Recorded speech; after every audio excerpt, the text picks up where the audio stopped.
Y era muy curioso porque yo daba las noticias en la tarde y en la noche trabajaba de mesero en el Papas. Entonces de repente había la gente que decía, pues tú no estabas dando las noticias. No, yo pues sí, ¿no?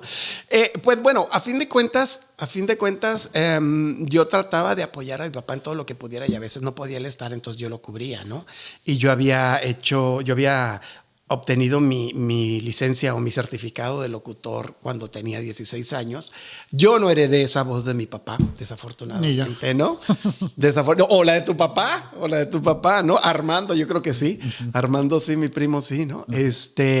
Pero bueno, pues hacía mi lucha y ahí cuando me veías con saco y corbata, lo que no veías que es muy probablemente traía shorts y tenis, ¿no? que no se veía en la cámara, pero todo tenía que ver con esto, que era como muy emocionante el manejo de las cámaras, ¿no? El manejo de las cámaras. Y yo tenía y siempre tuve una postura ideológica diferente a la de mi papá, ¿no? Diferente a la de mi papá, pero algo se me quedó, ¿no? La verdad es que algo se me quedó. Entonces, de repente ahí controvertíamos mi papá y yo, ¿no? Con ese tema. Pero era interesante, pero yo en realidad yo no sabía hacer bien el trabajo de mi papá. Esa es la realidad. Por ejemplo, para mi papá era como muy sencillo reportear. Para mi papá era muy sencillo reportear. A mí sí me costaba trabajo. A mí sí me costaba más trabajo hacerlo, la verdad, ¿no? Entonces, yo estudié teatro después de eso. Dije, a lo mejor yo puedo ser actor. Y con el tiempo yo me di cuenta que no me sentía muy a gusto enfrente. No, a mí me gustaba estar atrás de la cámara. Y ahí es donde me sentía yo a gusto, ¿no?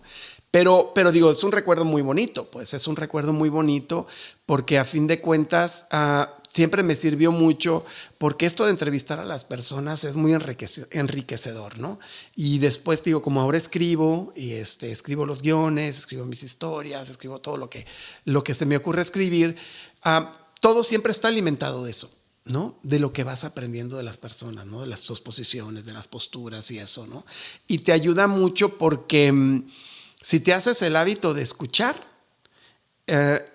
y comprendes mucho más que si nada más tú quieres decir lo que quieras decir y tus ideas, ¿no?